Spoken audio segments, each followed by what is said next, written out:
불행은 가장 행복한 순간에 찾아온다고 했던가요?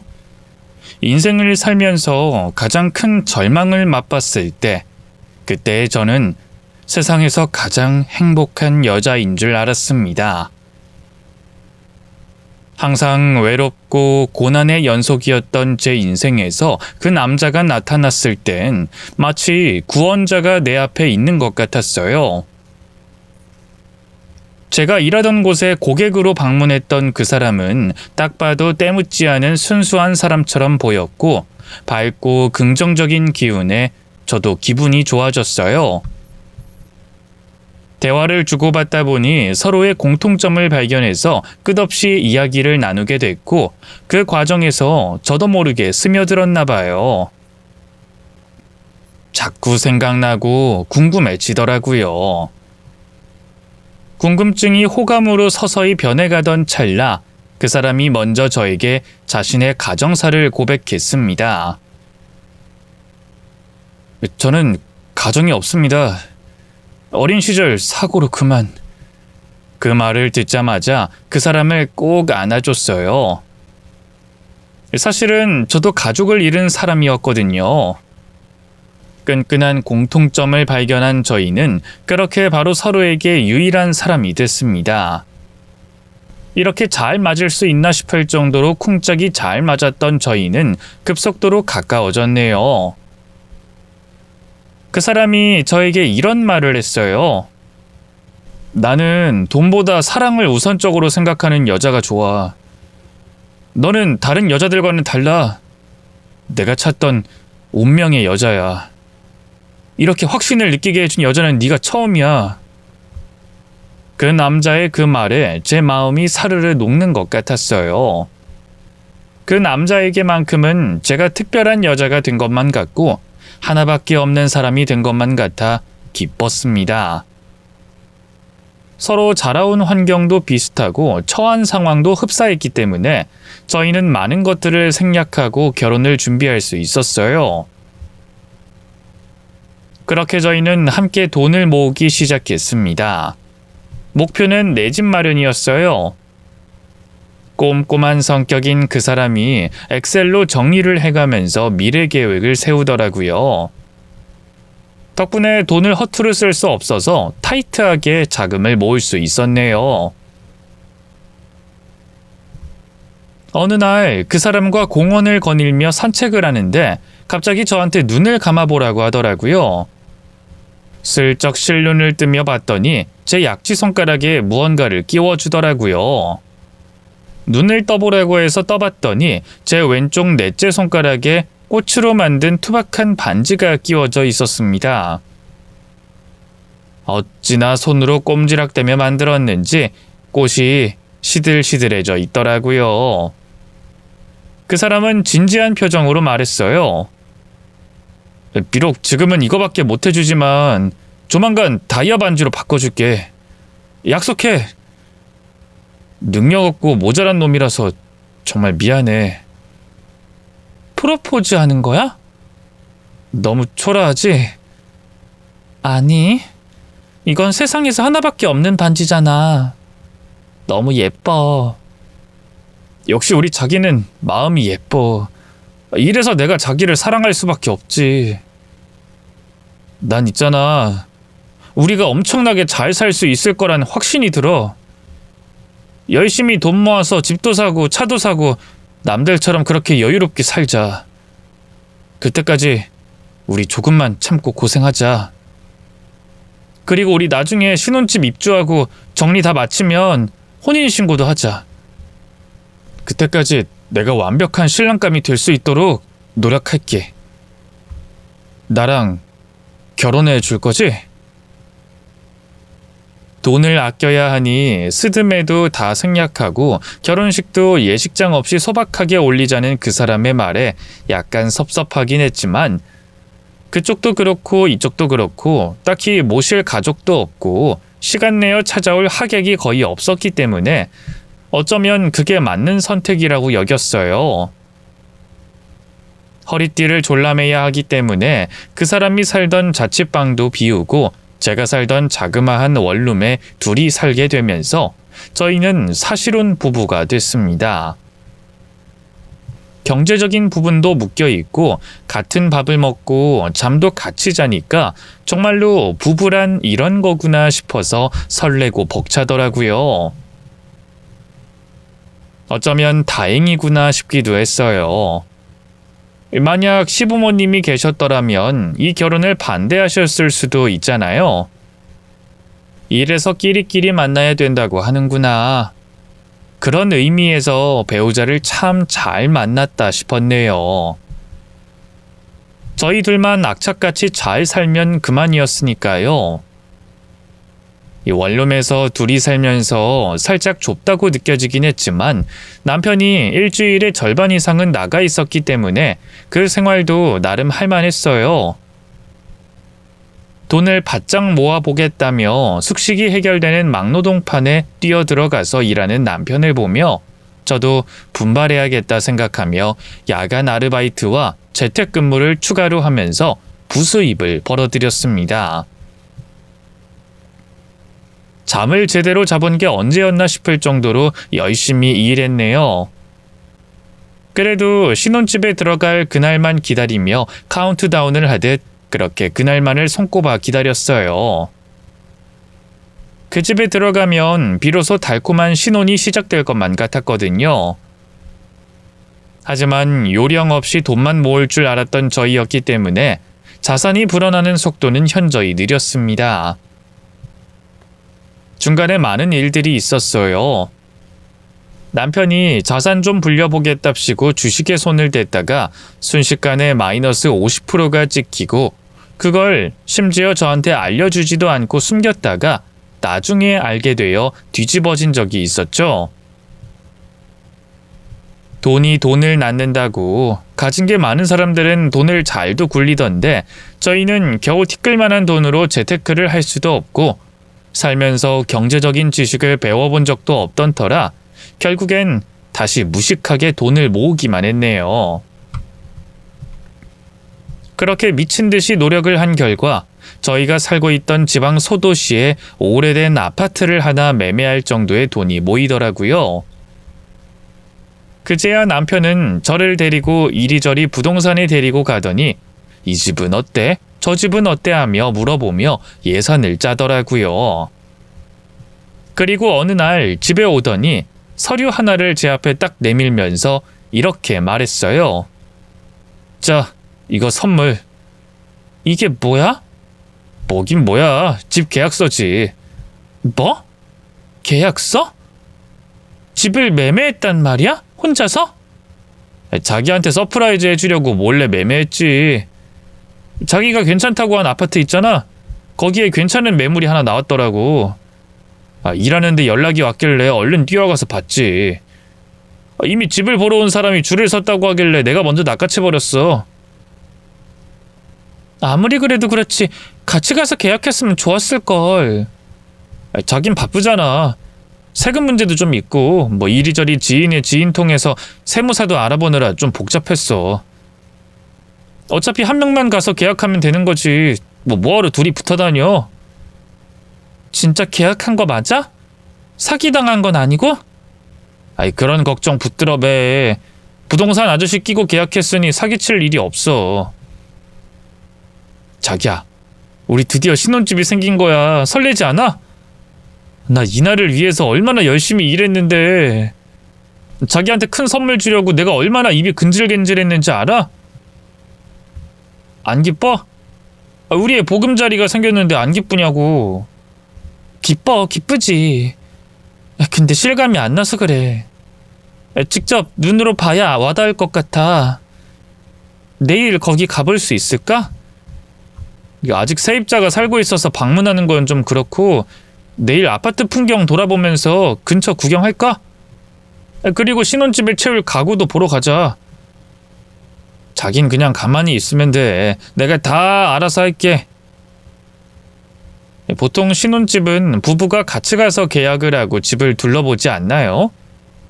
워낙 매물이 안 나오는 곳이기도 하고 다른 사람에게 뺏길까봐 얼른 계약을 걸었다고 하는데 사실 저한테 이런 방구도 없이 이렇게 해치우는 게 맞나 싶더라고요. 살짝 기분이 상하긴 했지만 신혼집을 계약했다는 사실 하나만으로도 너무 기뻐하고 행복해하는 남편에게 차마 싫은 소리를 할 수는 없었어요. 이왕 이렇게 된 거 그 집에 들어가서 잘 살아봐야겠다는 생각만 하며 신혼집 입성을 준비하게 됐죠. 생각해보면 남편의 행동은 항상 독단적이고 이기적인 편이었어요. 집 계약도 혼자서 하고 냉장고나 세탁기, 각종 가전들을 자기가 알아서 구매를 했다는 거예요. 물어보면 아는 지인이 대기업에 다니는데 그 사람을 통해 사야 싸게 산다고 덜컥 사버렸다고 하더라고요.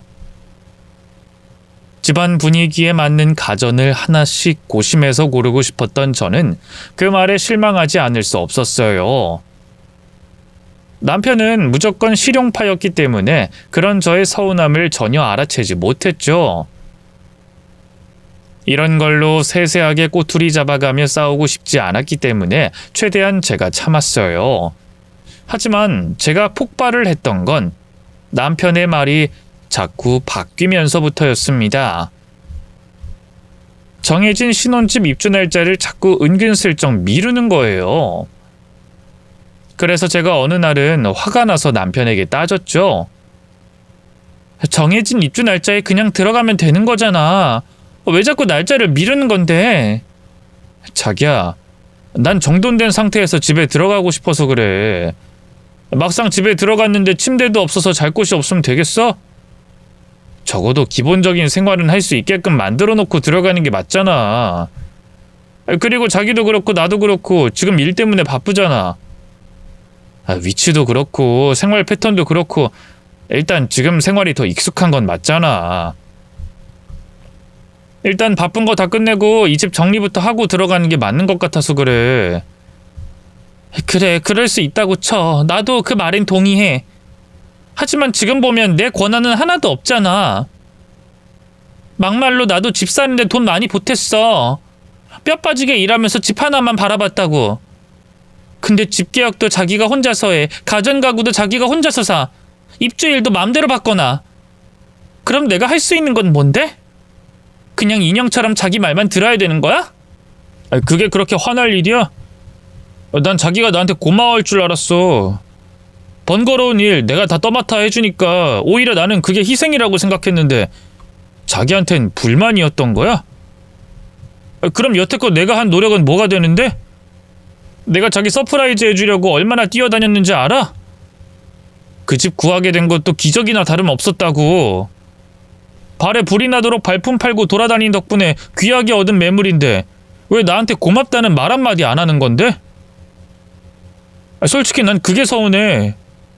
우리가 돈을 악착같이 모을 수 있었던 것도, 번듯한 신혼집 하나 구할 수 있었던 것도, 사람 구실하며 살 수 있게 된 것도 전부 누구 덕분이라 생각해? 솔직히 자기나 나나 혼자 살았으면 이 모든 게 가능했을 거라 생각해? 나는 그래도 우리의 행복한 인생을 위해서 노력했다고 생각해. 따지고 보면 자기가 한 건 아무것도 없잖아. 이런 말까지는 안 하려고 했는데 솔직히 자기가 약삭 빠르고 셈이 빨랐으면 돈 관리 전부 자기한테 맡겼을 거야. 나도 힘들어. 돈 관리가 얼마나 골치 아픈 일인지 알아?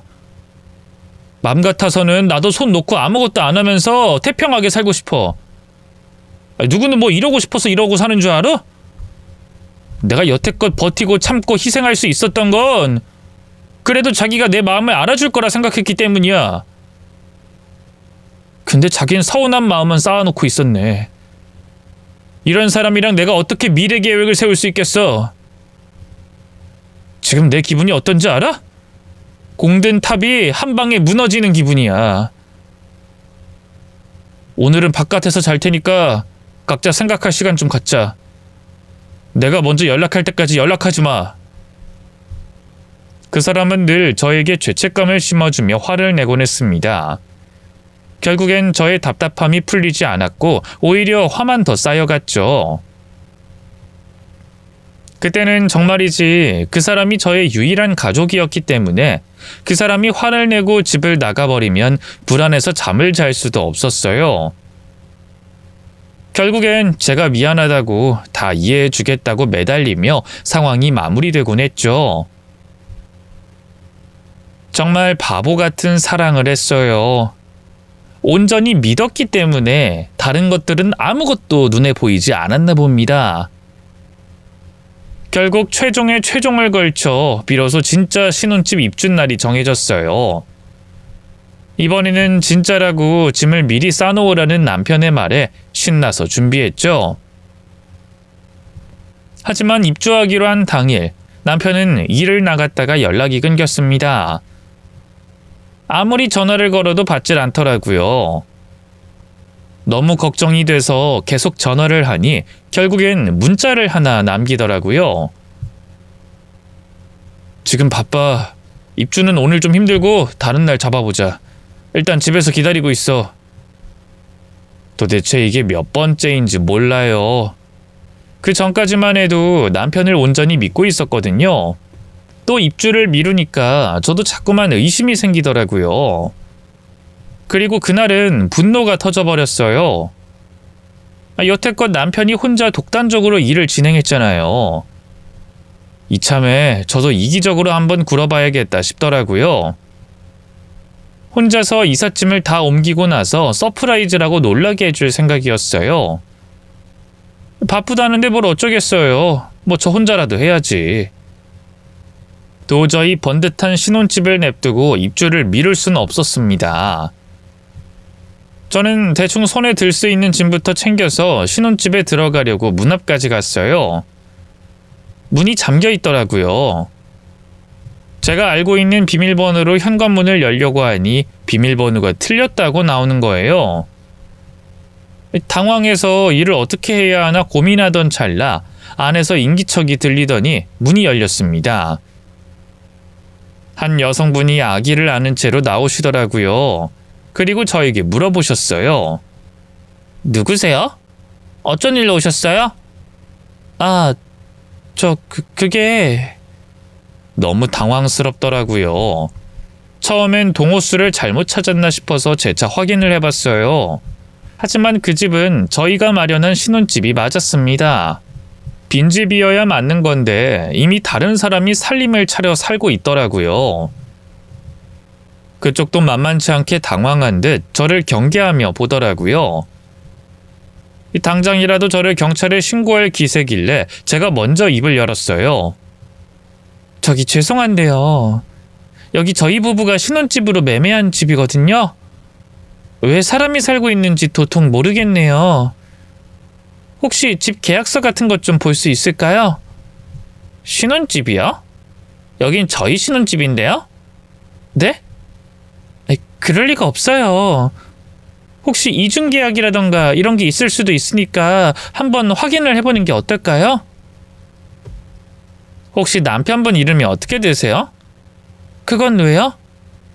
우리 남편 이름 되면 뭐 알기라도 한단 말이에요? 혹시나 해서요. 그러니까 계약서를 가지고 오시라고요. 저도 계약서 보여드릴 테니까요. 저는 진짜 맹세코 이 집에 대한 권리가 있는 사람이에요. 직접 계약하셨나요? 제가 바빠서 남편이 혼자 있어요. 확실히 이 집에 들어온 적도 있었다니까요. 입주 전에 빈집에 들어와서 점검도 했었다고요. 그땐 저희도 빈집으로 뒀으니까요. 대충 어떤 사연인지 알겠네요. 그 여자는 한숨을 길게 푹 쉬더니 경계를 풀더라고요. 그리고 저에게 일단 들어오라고 문을 활짝 열어줬습니다. 어이가 없더라고요. 남의 집에 들어와서 살림 차린 주제 저한테 들어오라고 선심 쓰듯 손짓하는 게 불쾌했네요. 그 여자는 저에게 앉으라고 하더니 차 한 잔을 내어주더라고요. 그리고 제 맞은편에 앉더니 이상한 말을 하기 시작하더라고요. 이상하게 들릴진 모르겠지만 초면에 경고할게요. 그쪽은 당한 거예요. 지금이라도 그 사람 믿지 않는 게 좋을 거예요. 네? 그게 무슨 말씀이시죠? 김인호 씨 아내분이죠? 빨리 도망가세요. 말을 똑바로 하셔야죠. 제 남편 이름은 어떻게 알고 있는 건데요? 김민호 씨는 제 도련님이에요. 가족이라고요. 물론 지금은 남보다 못한 사이가 되긴 했지만 제 남편의 동생이 맞습니다. 무슨 말도 안 되는 소리를 하세요. 그 사람 가족 없어요. 네, 그렇게 말했겠죠. 그게 수법이니까요. 보아하니 그쪽한테도 가족이 없다고 둘러댄 모양이네요. 버젓이 있답니다. 이런 식으로 김민호 씨를 찾으러 온 여자가 한둘이 아니에요. 죄다 본인이 김민호 씨의 부인이래요. 누가 찾아왔다고요? 김민호의 아내요. 이게 무슨 뜻일 거라 생각해요? 그 사람이 사기친 여자가 한둘이 아니라는 뜻이에요.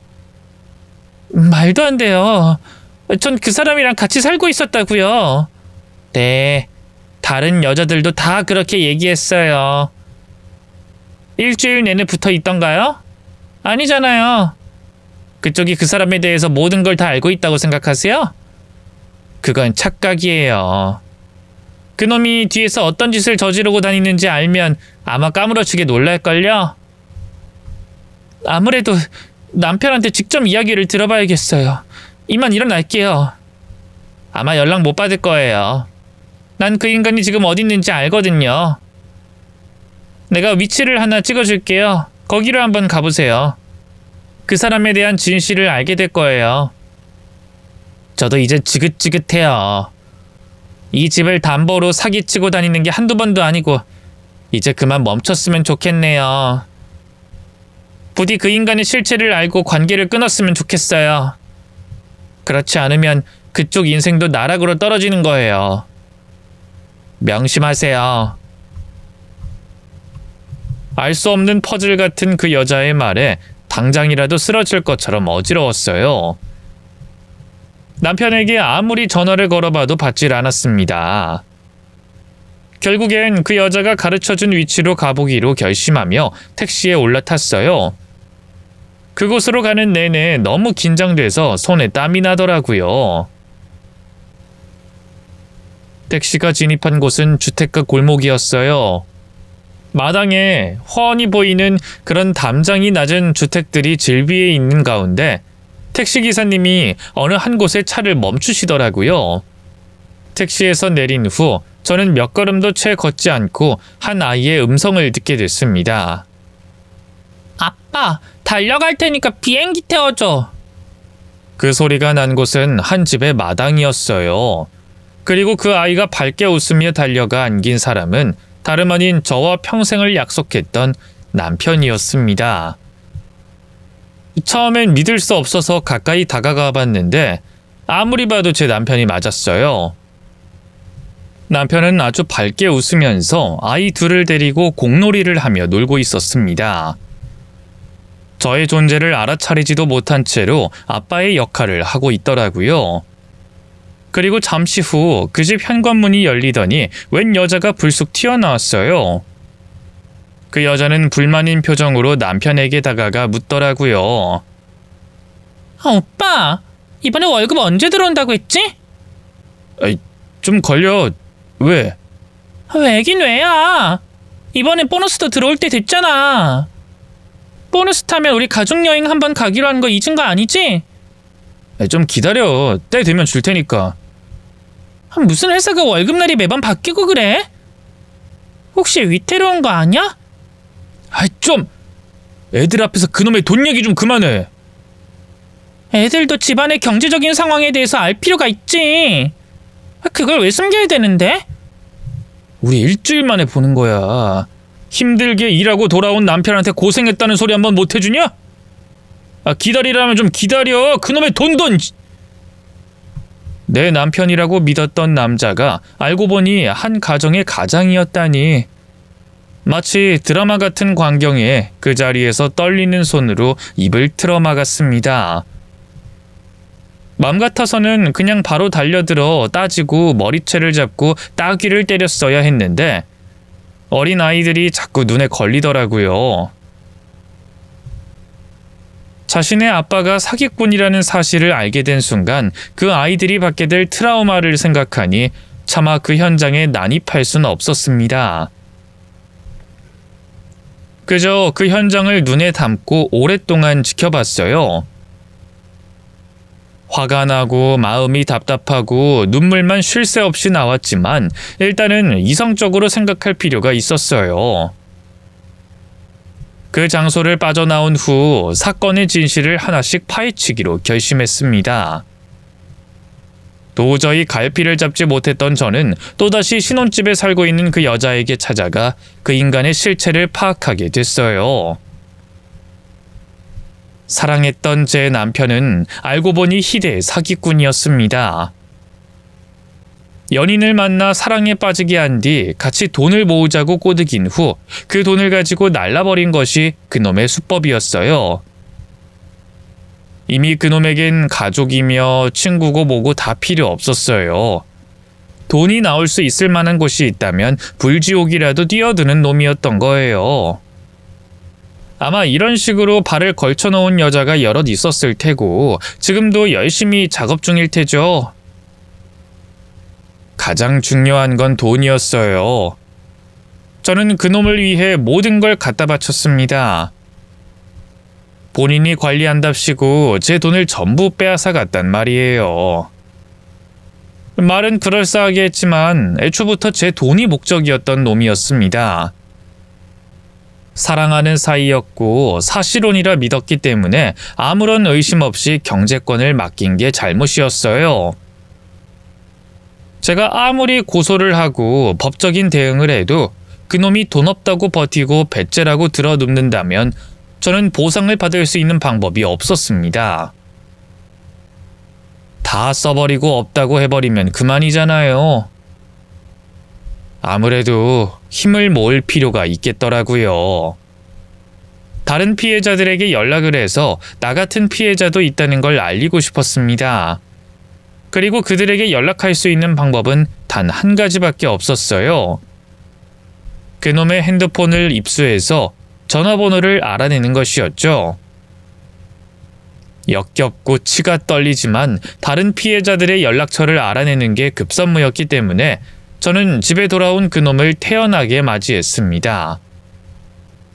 그놈은 제 눈치를 살살 보며 묻더라고요. 자기야, 화났어? 입주일이 늦어져서 너무 서운했지. 하지만 어떡해. 내가 일이 너무 바빠서 이삿날을 미룰 수밖에 없었어. 어쨌든 지금은 이사보단 돈 버는 게 우선이잖아. 회사에 내가 없으면 일이 안 돌아가는 걸 어떡해. 그래, 어쩔 수 없지. 아휴, 역시 날 이해해주는 사람은 자기밖에 없다니까. 고마워. 조만간 휴가 내서 이삿짐도 옮기고 천천히 준비하자. 자기 근데 오늘 자기 월급날 아니야? 월급날인데 왜? 아니, 그게 뭐 재촉하고 싶진 않은데 내 통장에 돈이 안 들어왔길래. 원래 자기 월급날마다 바로바로 나한테 보냈잖아. 난 그걸 기준으로 미래 계획도 세우고 돈 관리를 하기 때문에 하루라도 늦으면 좀 곤란해. 나 엄청 계획적인 거 알지? 월급을 안 보내주니까 직접 집까지 행차하신 거구나. 에이, 무슨 말을 그렇게 해. 일 때문에 바빴다니까 몇 번을 말하게 하냐고. 아무튼 지금 나 혼자 좋자고 돈 모으고 있는 거 아니잖아. 자꾸 이렇게 협조를 안 해주면 나도 곤란해. 나한테 자동으로 이체할 수 있도록 해놔야 하는 거 아니야? 미안한데 이제 생각이 좀 바뀌었어. 내 돈은 내가 관리할까 해. 그게 무슨 소리야. 우리 같이 모아서 같이 집 사기로 했잖아. 집은 이미 샀잖아. 어쨌든 우리의 공동 목표는 달성했으니 이제는 내 돈 내가 관리해도 되는 거 아니야? 아니, 무슨 소리야. 부부의 돈은 한쪽이 담당해야지. 그래야 악착같이 모을 수 있는 거야. 그래? 그럼 앞으로는 돈 관리는 내가 할게. 아니, 자기가 뭘 해. 엑셀도 못하고 계산기도 제대로 못 두들기면서. 돈 관리는 잘하는 사람이 해야 맞는 거지. 자기가 잘한다고 생각해? 주식으로 털렸던 거 기억 안 나? 양심이 있으면 나한테 중간 상황은 보고했어야지. 혼자 모으는 것도 아니고 같이 모으는 건데. 아이, 그래, 뭐 내가 잘못했다고 쳐. 아이, 그래서 사과하고 반성했잖아. 한참 지난 일을 왜 이제서야 꺼내면서 화를 내는 건데? 돈 관리 나도 하고 싶지 않아. 귀찮고 번거로워. 하지만 우리를 위해서 내가 나서서 하고 있는 거잖아. 그러니까 그 번거롭고 귀찮은 일 내가 하겠다고. 지금 이 자리에서 정확하게 정리하자고. 왜 화를 내? 나한테 경제권 넘겨주지 않을 거면 내 돈은 내가 관리할 거야. 나도 이제 양보 못해. 자기야, 갑자기 왜 그래? 대체 뭐가 그렇게 불만인 건데? 나는 자기를 위해서 헌신했다고 생각했어. 그리고 이건 우리가 정한 약속이잖아. 일방적으로 약속을 깨버리면 어떡하냔 말이야. 부부 사이에 가장 중요한 게 신뢰와 믿음 아니야? 대체 어떤 포인트에서 나에 대한 신뢰가 없어진 건데? 내가 고칠게. 노력하면 되잖아. 말을 해줘. 오늘 우리 대화를 하면서 풀자.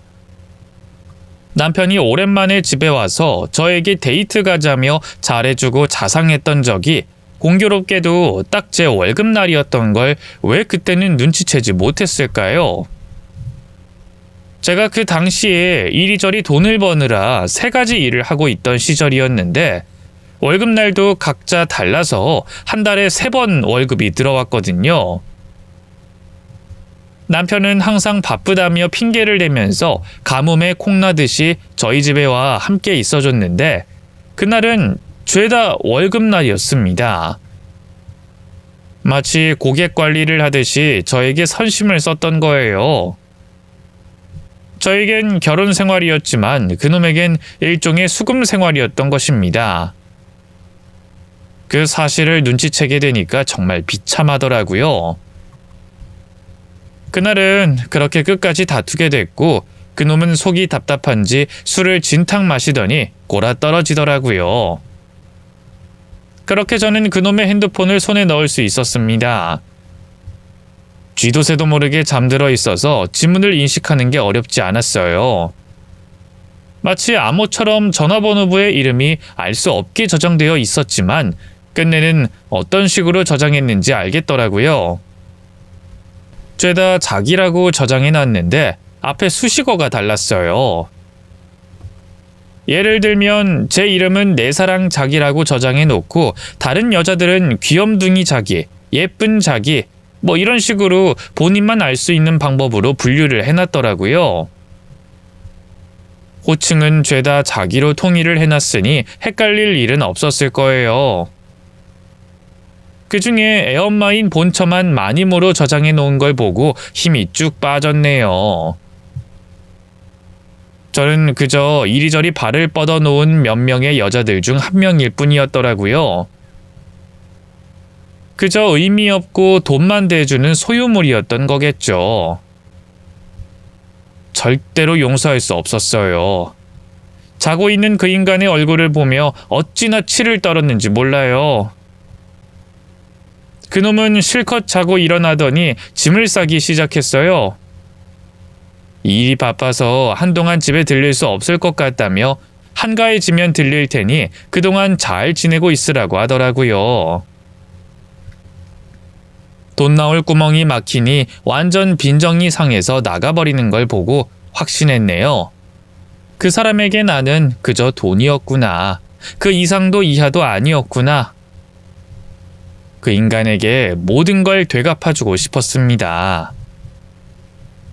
그렇게 가까스로 피해자들의 전화번호를 확보한 저는 연락을 돌렸어요.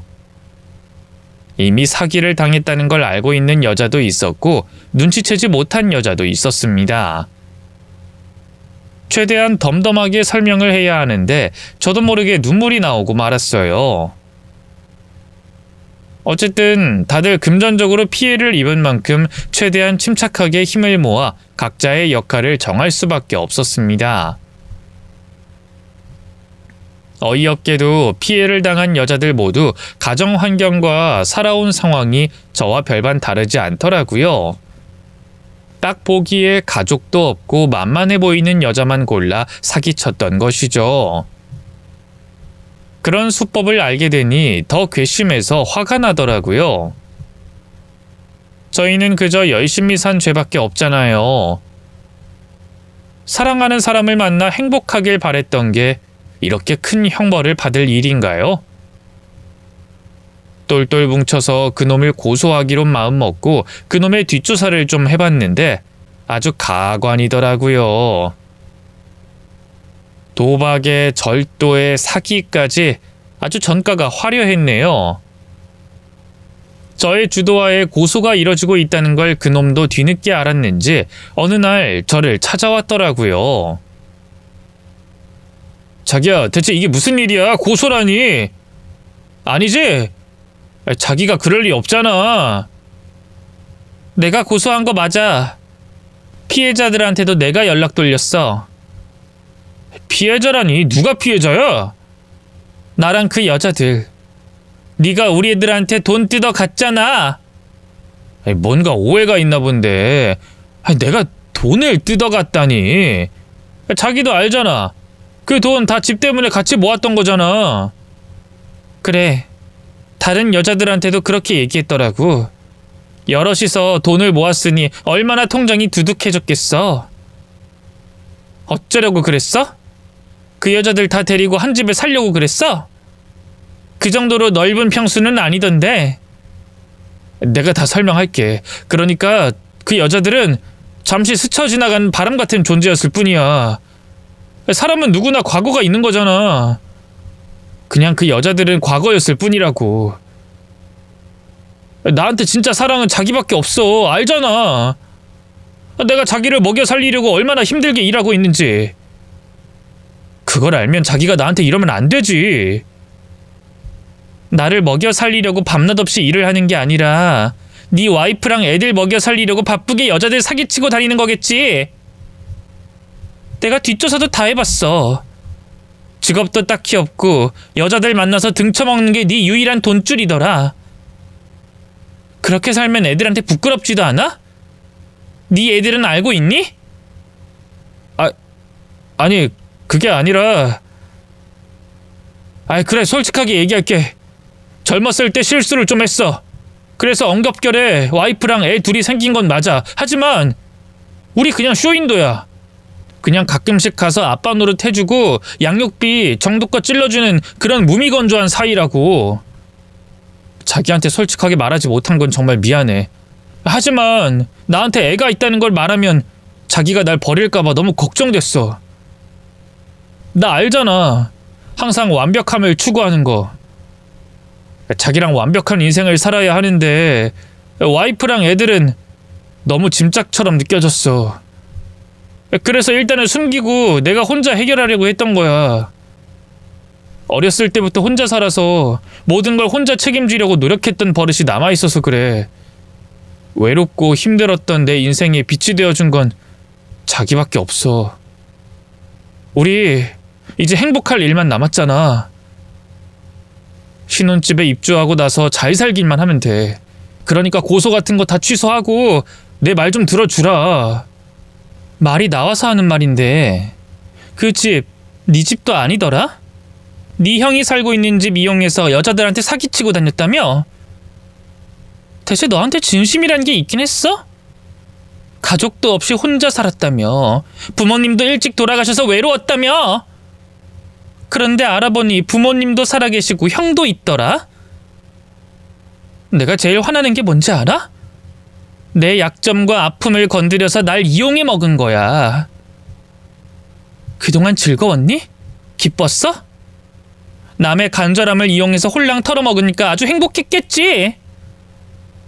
그놈은 제 말을 묵묵히 듣더니 결국엔 무릎을 꿇고 고개를 숙이더라고요. 그리고 바닥에 눈물을 뚝뚝 떨어뜨리며 깊은 사죄를 하는 척 실토했습니다. 자기는 내 인생을 모르잖아. 내가 이렇게 살 수밖에 없었던 이유에 대해서 생각해 본 적 없잖아. 그래, 나 밑바닥 인생이야. 하지만 나도 어쩔 수 없었어.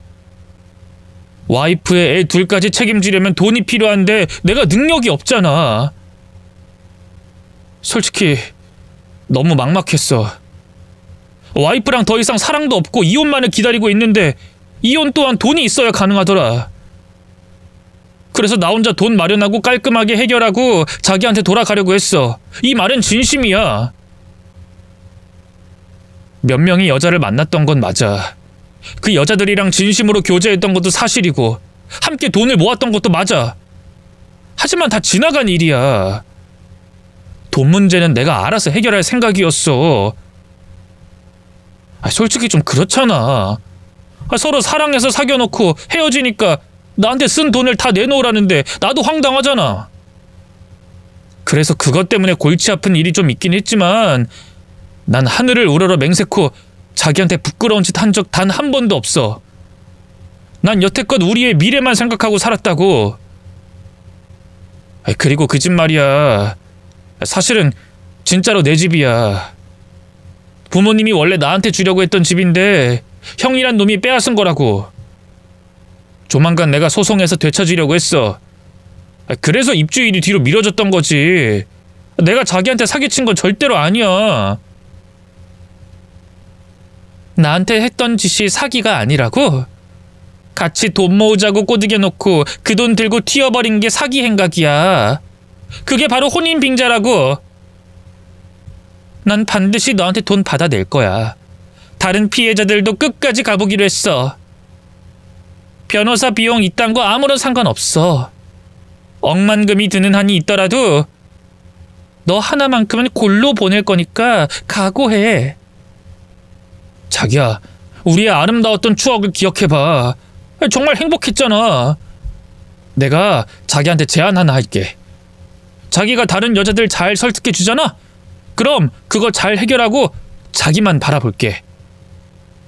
나 이번에 제대로 해결 못하면 다 털리고 징역 살아야 돼. 남편 깜빵 보낼 거야? 그 허름하고 더러운 방에서 여생을 보내게 할 거냐고. 자기 그렇게 잔인한 사람 아니잖아. 난 알아. 자기는 그 누구보다 심성이 착한 사람이라는 걸. 다른 여자들 다 정리하고 딱 하나만 남긴다면 난 고민할 것도 없이 자기를 선택하겠어. 그러니까 우리 둘이서 이 위기 잘 극복해보자.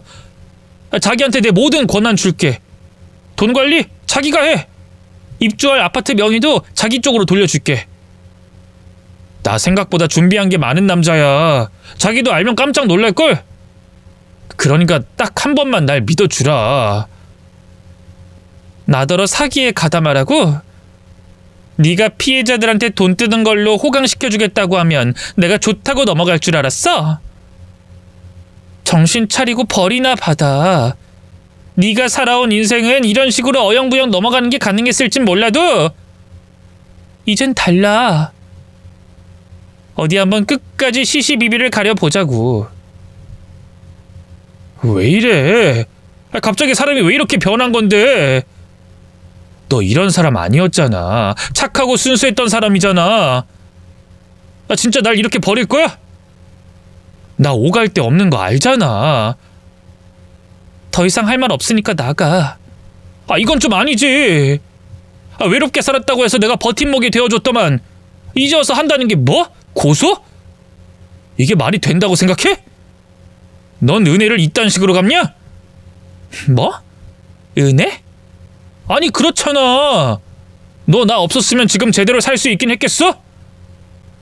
겨우 마음 붙잡아주고 사람 구실하게 만들어줬더니 날 이따위로 대하는 법이 어딨어? 이건 날 놀리는 거지. 단물만 쏙 빼먹고 도망가면 다야? 지금 누가 누구더러 그딴 말을 짓거리는 거야? 단물만 쏙 빼먹고 도망간 게 누군데? 다 필요 없고 돈이나 내놔. 내가 너한테 여태껏 줬던 돈 다시 돌려내라고. 내가 돈이 어딨어. 너를 위해서 다 썼잖아. 웃기지 마. 네가 나한테 돈 쓴 적이 있기나 해? 나 여태껏 너 만나면서 옷 한 벌 사 입은 적 없고 제대로 한 끼 챙겨 먹은 적도 없어. 너한테 월급 갖다 바치느라 내 생활조차 어려웠는데 다 날 위해 썼다고? 잘 생각해봐. 난 널 위해 많은 것들을 했어.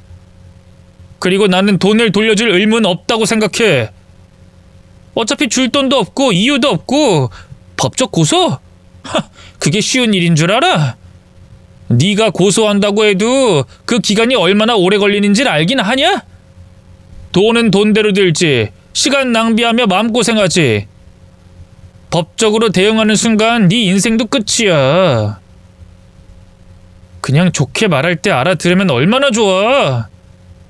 조용히 입 다물고 내가 하는 말만 잘 들었어도 넌 지금쯤 좋은 신혼집에서 새 인생 시작하는 건데 네 인생 망가뜨린 건 너 자신이야.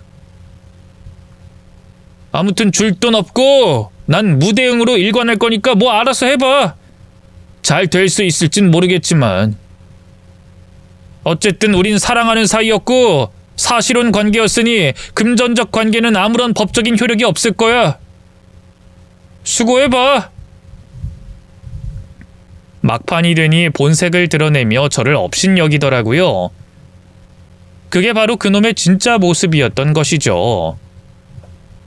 돈 얘기만 하면 발악을 하며 밑바닥을 드러내는 걸 보니 그놈의 아킬레스건은 돈이었나 봅니다. 대체 어떤 인생을 살면 그렇게 대책 없고 막 나가고 생각 없이 살 수 있는지 궁금했어요. 전과까지 있는 데다가 가족들에게도 버림받은 쓰레기 중에 핵 폐기물이었던 놈을 남편이라고 떠받들고 살았으니 정말 허탈하더라고요.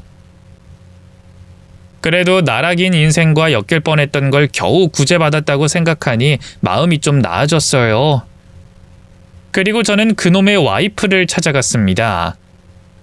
이 모든 사건의 과정을 알고 있었는지, 남편을 도와 사기에 가담한 동조자인지, 아니면 알면서도 모른 척한 방관자인지 궁금했거든요. 그 여자를 만나서 여태껏 있었던 일을 털어놨더니 손까지 벌벌 떨면서 당황해 하더라고요. 제 남편이 그런 짓을 벌였다고요? 말도 안 돼요. 알고 있었던 거 아니었나요? 그럼 남편이 무슨 일을 하면서 돈을 벌었다고 생각했어요? 전 그냥 그 사람이 공장 기숙사에서 살면서 열심히 일만 하고 있는 줄 알았어요. 그래서 저희 그냥 주말 부부였다고요. 평일에 그 사람이 뭐라고 돌아다니는지 전 아무것도 몰라요. 그냥 일만 성실히 하는 사람인 줄 알았어요. 정말이에요. 사이가 좋지 않은 쇼윈도 부부였다는 말은 사실이 아닌 거죠? 말도 안 되는 소리예요. 저흰 다른 부부와 다를 바 없이 그냥 평범하게 살았어요. 그 사람이 사기를 치고 다녔다는 걸 알았더라면 전 분명히 말렸을 거예요. 다른 사람도 아니고 애 아빠잖아요. 우리 애들 아빠가 사기나 치고 다니는 형편없는 놈이라는 걸 알았다면 제가 이렇게 멀쩡한 모습으로 살고 있었겠어요? 아무튼 피해자가 많아요. 여태껏 그쪽이 생활비 명목으로 받은 돈들, 그러니까 남편이 월급이랍시고 갖다 바친 돈들이 전부 저희 주머니에서 빠져나간 돈이었다고요. 그 인간은 그 돈을 돌려막기까지 하면서 이곳저곳 작업을 치고 다녔습니다. 저흰 그쪽 남편을 고소할 거고 끝까지 돈을 받아낼 생각이에요. 미리 알아두시라고요. 그 인간이 저희에게 보상을 해주지 않으면 저희는 가족들에게 보상을 요구할 수밖에 없습니다. 왜죠? 전 아무것도 잘못한 게 없는데 왜 제가 그 책임을 떠안아야 하는 건데요? 그 인간이랑 저 사실은 부부 같지도 않은 부부였어요. 주말 부부였잖아요. 그건 남이나 마찬가지예요. 일주일에 한 번밖에 못 보는데 그게 가족이라고 할 수 있을까요? 사실은 주말 부부하면서 저희 관계가 엄청나게 멀어졌거든요. 사실 애만 없으면 이미 이혼하고도 남았을 거예요. 아주 지긋지긋해요. 그리고 돈에 이름표가 붙어있는 것도 아니고 그게 사기쳐서 얻어낸 돈인지 노동으로 얻어낸 돈인지 제가 어떻게 알아요? 전 아무것도 모르는 피해자예요. 따지고 보면 제가 제일 피해자 아닌가요? 저는 그 인간 닮은 애까지 둘이나 낳았다고요. 제 인생은 어떻게 보상받아야 하는데요? 저희 애들은 어떻게 살아야 하냐고요? 그 여자는 돈 얘기가 나오자 슬며시 발을 빼더라고요. 손을 보는데 깨끗하게 정돈된 손톱이 눈에 띄었어요. 그에 반해 제 손은 지저분했죠. 멀쩡한 집에서 살면서 남편이 주는 생활비를 받으며 아이들을 키우며 살았겠죠. 그 돈의 출처를 정말로 몰랐을까요? 여자들이 인생을 갈아가며 돈을 갖다 바치고 있었을 때 그 여자는 가만히 앉아서 돈만 받아먹고 있었던 거잖아요. 그 인간의 본처는 결국 이혼을 하겠다고 나섰더라고요. 꼬리를 자르는 건지 책임을 회피하는 건지 아니면 정말로 남편에게 실망해서 아이를 지키기 위한 선택을 한 건진 모르겠지만 어쨌든 그놈은 부인에게 이혼당하고 소송당하고 나락으로 떨어질 위기에 처했습니다. 자신이 벌인 일이 이 정도로 되돌아올 줄 몰랐는지 그놈은 저에게 끊임없이 연락해서 얘기를 좀 하자고 하더라고요. 그리고 무슨 돈을 주겠다며 조용히 일을 처리하고 싶다고 했지만 때는 이미 늦었어요. 저는 돈 따위 필요 없고 너 같은 놈이 사회에 발붙이고 다니는 게 열받아서 끝까지 가볼 계획이라고 쏘아붙였네요. 언제 한 번은 저를 직접 찾아와서 협박을 하더라고요. 이미 그럴 줄 알고 친구의 친오빠에게 도움을 청했어요. 그분은 운동선수 출신이셨는데 덩치가 엄청나게 컸거든요. 그분이 나타나서 무슨 일이냐고 내가 이 여자 남자친구인데 볼 일이 있으면 자기한테 말하라고 불쑥 들이댔더니 그놈이 갑자기 풀 죽은 강아지 마냥 아닙니다. 죄송합니다. 하더니 불이 나게 도망을 가더라고요. 그 뒤로는 직접 나타난 적이 없었어요. 혼자였다면 힘들었겠지만 여러 명이 모여 힘을 합치면 그 파급력이 엄청나다는 걸 깨닫게 됐어요. 결국에 그놈은 대가를 치르게 됐고 저희는 서로 마음의 위로를 주고받으며 각자의 일상으로 돌아가게 됐어요. 물론 그놈과 함께하며 낭비한 세월과 깊게 생긴 상처는 회복하기엔 시간이 좀 더 걸리겠지만 어쨌든 저희는 피해자잖아요. 저희 잘못이 아니니까 다 잊고 새 출발하기로 약속했습니다. 생각해보면 정말 이해하기 어려운 인간이었어요. 저라면 벌 받을 게 두렵고 대가가 무서워서 범죄를 저지르지 않을 것 같거든요. 뒷일은 생각하지 않고 일단 저지르고 보는 게 정상적인 사고를 가진 저로서는 도무지 이해하기가 힘드네요. 범죄자의 머릿속을 이해한다는 것 자체가 불가능한 일이겠죠. 끝이 없을 것 같던 슬픔과 좌절도 시간이 어느 정도 해결해 주더라고요. 그렇게 저는 스스로 한 단계 성장한 후 좋은 것들만 보고 좋은 사람들을 만나며 소중한 시간을 이어나가고 있습니다. 사실 그놈을 만났을 땐 저 자신을 완전히 버리고 그 사람에게만 맞춰가며 살았거든요. 지금 생각해보면 참 바보 같았네요. 그때는 정말 자존감이 바닥을 치던 시기였기 때문에 저를 사랑해주는 사람이 나를 떠날까봐 전전긍긍하며 시간을 낭비했어요. 그 사람이 아니면 나를 사랑해줄 사람이 없을 것 같아서 그 사람이 떠나면 나는 영영 혼자일 게 불안해서 더욱 저를 스스로 갉아먹고 있었습니다. 만약 이곳에 저의 과거와 비슷한 모습을 하고 계신 분이 계시다면 위로와 응원을 전해드리고 싶어요. 그리고 용기 있게 세상을 향해 한 발짝 내딛어 보세요.